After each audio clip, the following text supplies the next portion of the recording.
The galaxy never forgot the things that made humanity dangerous. Our persistence, our boundless ambition, our talent for clawing hope out of the void, even when every other species would have accepted its own extinction. But there was one trait the galaxy underestimated more than any other: our curiosity. Human curiosity was not gentle. It was not passive. It was a relentless, burning force that had brought us from primitive chemical rockets to slipstream travel in less than a century. Our scientists were the torchbearers of that fire, the minds who pushed deeper into the impossible, tugging threads the universe had braided shut long before humans learned to walk upright. And it was that flame that led to the tragedy at Lithos 9. The Lithos 9 observatory was a lonely ring of metal and glass, orbiting a tranquil blue moon in a system no one but researchers cared about. It was not a military installation. There were no weapons aboard, no soldiers, no fleets, no secrets worth killing over, at least, not from the human perspective. It held 37 souls whose greatest pride was discovering something no one had ever seen before. The people stationed there believed the universe was a puzzle to assemble, not a battlefield to dominate. Dr. Eliana Cade was the station's lead astrophysicist. Brilliant, endlessly curious, stubborn in the most human way possible. She had dedicated her life to understanding why gravity around Lithos 9 behaved like a bruise on space-time, dense in some places, strangely light in others. The phenomenon shouldn't have existed. Standard models broke under scrutiny. Simulation after simulation failed. And Eliana loved every second of the mystery. When her team finally cracked the pattern, they didn't cheer. They stared in stunned silence, because the anomaly was not natural. It was not the whisper of dark matter or the residue of a collapsed star. It was structured, intentional, engineered. Humanity had not stumbled onto a quirk of the cosmos. They had stumbled onto forbidden technology. And the moment they decoded the first full data packet, the Valanth Collective felt it. The Valanth were old, older than human civilization by a margin so wide it felt insulting. Their empire stretched across hundreds of worlds, bound together by a rigid caste system and a culture calcified in tradition. They had stagnated centuries before humans even reached their own moon. But what they lacked in innovation, they made up for in paranoia. Deep within their archives, sealed behind psionic locks, accessible only to their highest ruling caste, lay the history of a weapon that had nearly ended them. A weapon that could collapse stars, tear apart fleets, and erase entire systems with surgical precision. It had been built during their War of Sundering, when desperation drove them to experiment with powers no civilization should ever touch. The weapon had been mothballed, entombed, erased from public knowledge, and condemned as the darkest chapter of Valanth history. But it still existed, and the gravitational scars around Lithos 9 were the remnants of its earliest prototype tests. When Dr. Cade discovered the truth, the Valanth Collective reacted with terror disguised as authority. The idea of humans rapidly advancing humans uncovering their ancient sin was unthinkable. They could not allow it. Their entire political structure, their control over their subject species, even the legitimacy of their ruling caste depended on this secret remaining buried. And so, the order was given. Quietly, efficiently, completely. A Valanth stealth cruiser, operating under transponder silence, slipped into the Lithos 9 system. It approached the observatory with its weapons cold, so as not to trigger early detection, and then fired a single gravitic implosion torpedo. The station didn't explode. It collapsed inward, crushed like a tin sphere under a giant's thumb. No distress call was sent. No escape pods launched. No survivors remained. The only thing humans ever received was a single fractured transmission that somehow escaped before the implosion wave ate the communication array. Eliana's voice, ragged with fear, whispered into the void, "Tell them they found us." Then the feed dissolved into static. Earth's reaction was immediate and unified in a way no enemy had ever managed to achieve. Politicians did not argue. Nations did not bicker.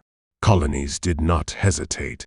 Even factions, long considered rivals, found themselves aligned under a single truth. Someone had murdered 37 scientists. Someone had silenced the brightest minds of the species. Someone had sent a message. And humanity intended to reply. The United Terran Directorate convened within an hour. The broadcast of Eliana's final message played across every human world. Billions listened in absolute silence. Billions felt the same cold shock become a simmering rage. At first, humanity demanded answers. The Valanth denied involvement. Then humanity demanded justice. The Valanth issued scorn. Then humanity sent an ultimatum. The Valanth sent mockery. But it was their final transmission, sent arrogantly across open channels, that became the breaking point. Primitive species should not trespass where they do not belong. Primitive species, not people. Not civilization, not equals. Humanity stopped asking. Humanity stopped listening. Humanity stopped pretending peace was still an option. Shipyards across Luna, Mars, and Titan shut down civilian production. Drones swarmed the construction rings, welding plate after plate onto the hulls of dormant warships. Docking clamps released with thunderous vibrations as ancient dreadnoughts, last used only in simulations, were reactivated. The first fleet awakened like a titan rising from centuries of sleep. Its vessels bore names etched in grief and fury: Resolute, Unbroken, Vengeance of Dawn, Astraeus, Cade's Memory. There were no speeches. No public rallies. No calls to arms. Humanity spoke with ships, with engines igniting like newborn stars, with silence sharper than any blade. When the fleet departed, slipping into the blue fold of faster-than-light space, every human knew the truth. This was not a war. This was not retribution. This was annihilation, justified. The galaxy felt the tremor of human resolve ripple through every hyperspace lane. It was the sound of a species that had finally been pushed too far. Humanity did not come for negotiations. Humanity did not come for treaties. Humanity came to end an empire. And for the first time in hundreds of years, the stars themselves seemed to watch in fear. The Valanth Collective had never witnessed a human military mobilization on this scale. No one had. Their analysts, huddled in crystalline war chambers, studied sensor readings with narrowed eyes and dismissive scoffs. They interpreted the data through the filter of their ancient arrogance, convinced humanity's outrage would manifest in diplomatic protests, not a storm of steel and fusion fire.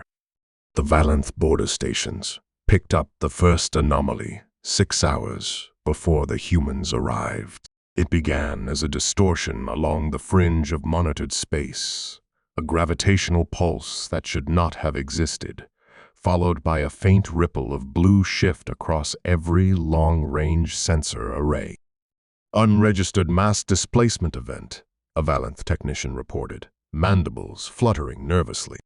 Magnitude increasing. How much? Asked the overseer. The technician tried to speak twice before managing a whisper. Enough to blot out a star. Valanth instruments recalibrated, adjusted, recalibrated again. They expected a malfunction. Instead, the readings grew worse. A fleet, an impossibly large one, was emerging from FTL. Not a scouting party. Not a border patrol force. A war front. Then the slipstream tear opened like an ocean splitting, and the humans arrived. 219 capital ships forced themselves into real space in a shockwave so large it disrupted the magnetic field of the nearest planet. Their armor gleamed like obsidian dipped in starlight. Reactor cores pulsed, with pale blue energy visible through their ventral plating. Missile bays glowed with the eerie promise of violence. And at their head, the dreadnought Cade's memory, its hull bearing a single line of engraved text, WEREME-EER. No war drums thundered, no horns blared. Humanity had embraced a silence so absolute it became terrifying. The Valanth border officers panicked. Signal them. Demand their purpose. Activate the defense grid. Summon the High Council. None of it mattered. The humans transmitted only one message, across all frequencies, using a calm, engineered voice that was unmistakably synthetic, but still achingly human. 37 scientists. Names attached. A list followed. Every syllable enunciated with surgical precision. Valanth Collective, you will answer for their deaths. No threats. No demands. Just truth delivered like a knife. The overseer snarled and struck the console. Primitive apes. Fire on them. The Valanth defense grid activated, filling the void with a lattice of crimson energy beams. Particle spikes soared toward the human dreadnoughts, their paths burning scars into the darkness. The humans didn't evade. They advanced. The first Valanth volley crashed into human shields, bright enough to be seen from orbit. But the shields didn't buckle. They hardened, absorbing the attack and converting the energy into reinforcement for the defensive lattice. The Valanth stopped firing. No one had ever seen shields grow stronger by being hit. A single human vessel answered the attack. The destroyer UT's molten star fired a lance of white-hot plasma, so dense it twisted space like wet cloth. The beam traveled silently, crossing 1,000,000 kilometers in less than a second. It punched through the Valanth defense station, through the shield generators behind it, through the planetoid they orbited, and out the other side. The Overseer's final emotion was disbelief. The planetoid cracked like glass, splitting into glowing fragments that drifted into the cold vacuum, trailing molten scars. Silence. Humanity did not celebrate. Humanity did not gloat. Humanity did not even accelerate. They advanced as one, a wall of steel and purpose, crossing the Valanth border like a tide of inevitability. On Valanth Prime, panic spread across the crystalline halls of the High Council. Generals screamed over each other. Priests chanted in desperation. Aristocrats fled to shelters, designed for disasters far more predictable than this. Because what approached their empire was not a fleet. It was the consequence of their arrogance. The human First Fleet moved from system to system with mathematical precision. They did not fire upon civilians. They did not target colonies. Their wrath was directed solely at military installations, command hubs, and fleet yards. Each battle lasted less than 12 minutes. Human strategy was cold, calculated, inhumanly precise. They crippled Valanth infrastructure with surgical strikes, erasing their military's ability to coordinate before the Valanth Navy even understood what tactics were being used. Every time a Valanth ship attempted to communicate, the humans repeated the same broadcast. "You killed our scientists.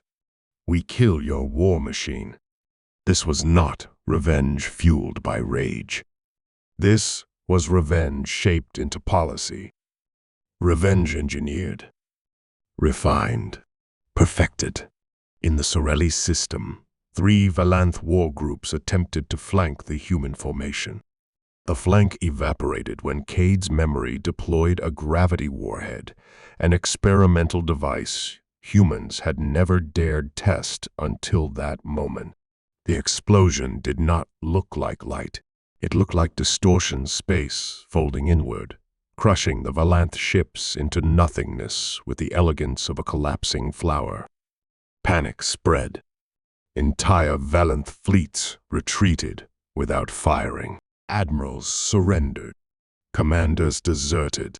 Humanity's advance was unstoppable, not because of overwhelming numbers, but because of something far more terrifying. They had entered a state of absolute, unified fury. No one had ever seen humans like this. Not united by diplomacy, not bound by treaties, but focused into a spear so sharp it cut through the fabric of empires. And far beyond the battle lines, hidden deep within Valanth territory, lay the secret they had killed to protect and the reason they had begun to tremble. For the humans were drawing closer, closer to the forbidden project, closer to the truth buried under centuries of lies, closer to the one thing the Valanth feared more than extinction: human curiosity. The Valanth Collective had spent centuries cultivating an image of perfection, an empire whose power flowed from ancient knowledge, crystalline technology, and an unbroken lineage of dominance. But beneath the glittering architecture and polished political rhetoric lay a rot so deep that even their own citizens whispered about it only behind sealed doors. The humans, however, were done whispering.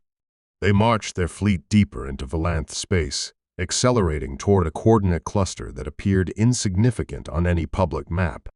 The region contained no major planets, no shipyards, no trade routes. To the untrained eye, it was empty. But the Valanth High Council knew better.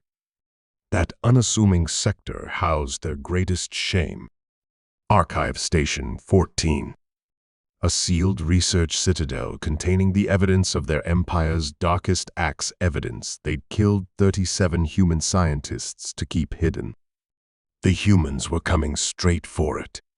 On Valanth Prime, panic convulsed through the council like a disease. "We must destroy the archive before they arrive," shouted Councillor Telnis, crystalline armor vibrating with fear, "and surrender the truth to the void." Another snapped. "Those records are our legacy. They are our doom. They are our power. They are evidence of crimes that will end us." Voices clashed. Claws scraped. Crystalline limbs cracked under the strain of rising hysteria. Meanwhile, aboard Cade's memory, humanity's fleet command convened in perfect silence. Admiral Mara Lyo stood before a holo display, hands clasped behind her back, eyes cold as a collapsing star. "Confirm their movements," she ordered. "Valanth fleets are withdrawing from the sector," replied Lieutenant Aaron. "They're abandoning their own territory." "They're afraid of what we'll find," Mara murmured, "just as we suspected." Her officers waited. Human command structure did not tolerate wasted words, not in this state. Humanity had shifted from diplomacy to retribution with frightening speed, but their discipline held like a forged blade. "Project a probability map," she said. A topographical hologram unfolded Archive Station 14, hidden behind a nebula filled with sensor-disrupting particulates. It formed a perfect blind spot for any empire that didn't know exactly what was inside. But the humans knew. They had the coordinates the scientists died for. "Prepare breach teams," Mara said. "I want eyes inside that station within the hour." Archive Station 14 hung suspended above a dead moon. Its architecture, a fusion of crystalline valanth geometry and something else. Something older, something alien even to them. If stars could grow bones, they would resemble the jagged spires emerging from the station's sides. The human fleet arrived without firing a shot. The station's defenses, massive beam towers capable of melting frigates, did not activate. They were offline, not powered down, not disabled, dismantled. Someone had been here recently. Human boarding ships detached, gliding toward the surface of the archive. Heavy breacher suits hit the hull and began cutting through, sparks trailing into the void like dying fireflies. When the metal finally gave way, the boarding teams vanished into the darkness beyond. For several minutes, the comms channels carried only the rustle of movement, the hiss of atmosphere equalizing. Then, "Command, you need to see this." Admiral Mara stepped closer to the holo feed. The Marine's helmet camera flickered before stabilizing. Light flooded a massive chamber bigger than any human cathedral, larger even than the arenas of Vrix. But the size wasn't the first horror. It was the bodies. Rows upon rows of skeletal remains, each suspended inside transparent crystalline sarcophagi. Some were valanth. Some were something else entirely. Dozens of species. Hundreds, thousands. All catalogued, tagged, preserved. A museum of death. And at the far end, inside a reinforced vault, hung a cluster of cryopods. Human cryopods. The Marines approached cautiously, cameras zooming in on the frosted surfaces. The identification plates were still intact. Mara's breath stopped. The names, every name on the pods, matched the list the Valanth had denied. They hadn't killed 37 scientists. They had stolen them. The Marines spread out, scanning deeper into the vault. And then the feed swung toward the far corner. Another pod. Not cryogenic. Biocontainment. Inside floated a shape, a humanoid figure, skeletal, elongated, with cybernetic implants woven into its tissues. Its skull was almost human. Almost. Its spine extended into a bundle of exposed nerves wrapped in metallic filigree. A Marine whispered, "What is that?" A trembling chime sounded in the background as several scanners synced at once. "Command," another Marine said. "We're receiving data packets. Automatic logs. They triggered when we opened the vault." The logs played themselves. A Valanth researcher appeared in hologram form, mandibles clicking with clinical excitement.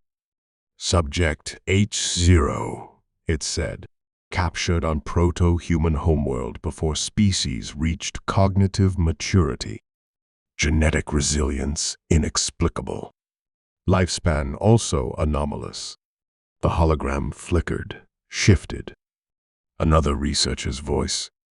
"These humans are dangerous. Their physiology is too adaptable. Their cognitive evolution too rapid.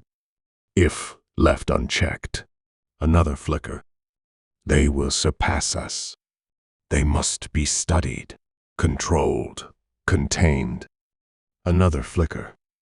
And finally, the subjects escaped containment today. 37 were recovered alive. We terminated the low-value ones. Silence, A long, monstrous silence. Humanity had not been targeted recently. They had been targeted since the beginning. Mara didn't shout. She didn't rage. She whispered one sentence: "Burn their empire." Her officers saluted as if the order had always been inevitable. Because now humanity knew the truth. The Valanth had shaped human evolution, manipulated it, feared it. And when humans grew beyond their control, they tried to erase the evidence. Humanity had responded with war. But now they would respond with extinction. The archive began to shake as human charges detonated, one after another. Crystalline spires collapsed, the bones of ancient victims scattered through the void. Cryopods containing the last human scientists were evacuated, carried to safety. And deep within the archive, a final log triggered as systems died. A Valanth scientist's voice, trembling. If they ever discover the truth, if they ever learn what we did, there will be no hiding from them. The message ended with static, and the archive dissolved into a cloud of burning fragments. The truth was out. The past was uncovered. And now, humanity had every justification they needed. The galaxy would tremble at what came next. Humanity's response to the revelation of Archive Station 14 was swift, merciless, and flawless. The galaxy had grown complacent, secure in the belief that humans were weak, scattered, and controllable. The truth shattered that illusion in an instant.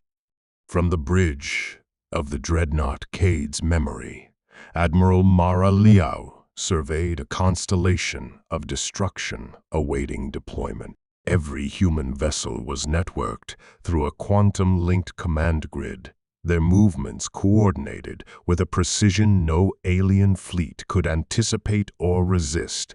This was no ordinary war.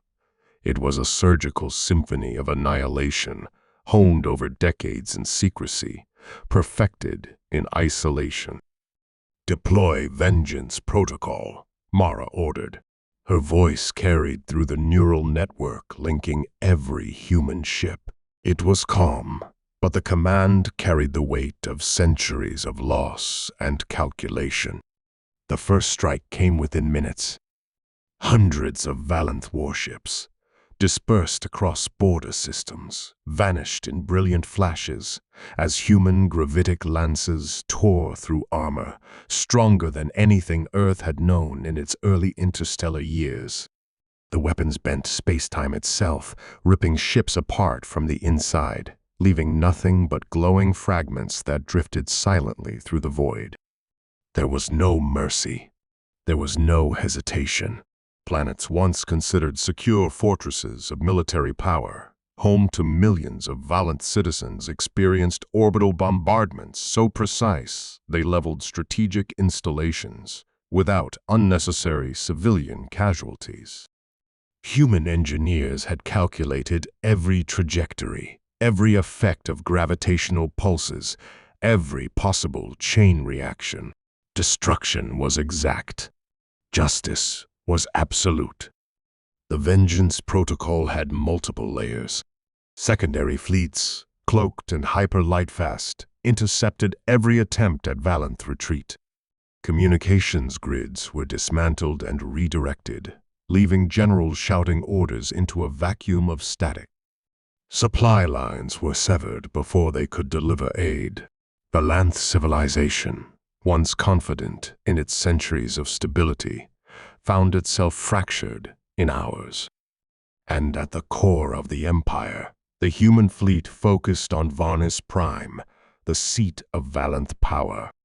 The planet, crystalline and proud, glittered like a jewel in the void, but humans had no illusions about its defenses. They had anticipated them all. Fleet formations moved in perfect geometry, shields syncing to absorb retaliatory fire, drones deploying in pre-programmed swarms to neutralize orbital defenses, and a specialized detachment ready to weapon of last resort, the singularity cannon designed not merely to destroy but to erase planetary mass with a controlled collapse of space-time. When the first strike landed, the effect was apocalyptic. Energy rippled across Varna's prime surface, igniting the planet's crust in brilliant, unnatural auroras. Cities collapsed like dominoes, the crystalline towers shattering under forces no architecture could withstand. Entire continents fragmented and drifted into orbit, forming a deadly ring of debris. Valanth leadership tried to escape in a final, desperate gambit. The sky filled with fleeing ships, but human gravitic traps sealed every exit. Entire fleets disintegrated within minutes. Command stations overloaded, spewing fire and shards of crystal into space. The Valanth Empire, ancient and arrogant, ceased to exist. Through it all, humanity maintained control. Ships did not fire randomly. They did not waste resources. Every strike, every maneuver, every deployment was the execution of a plan crafted over centuries. Revenge had become architecture. Annihilation had become art. And yet, it was not bloodlust. It was a statement. Every human vessel carried the weight of the scientists killed, of knowledge stolen, of arrogance punished. Every destroyed ship, every shattered city was a memorial. Humanity had endured the worst the galaxy could throw at it, and now the universe understood the cost of underestimation. As the last Valanth bastion fell, Admiral Mara addressed her fleet. Operation Vengeance protocol is complete. The galaxy has learned the consequences of arrogance. Remember this, we do not forgive. We do not forget. Humanity survives. Humanity endures. And we will never again be dismissed. Across the void, as stars burned like molten jewels against the darkness, the message was clear. The humans who had been hunted, dismissed, and murdered had returned not for peace, but for reckoning, and no empire would ever forget the day the stars themselves seemed to darken under their wrath. When the dust of annihilation settled, the Valanth Collective was no more. Its fleets were gone, its colonies in ruins, and its leaders either dead or trapped in scattered, isolated remnants.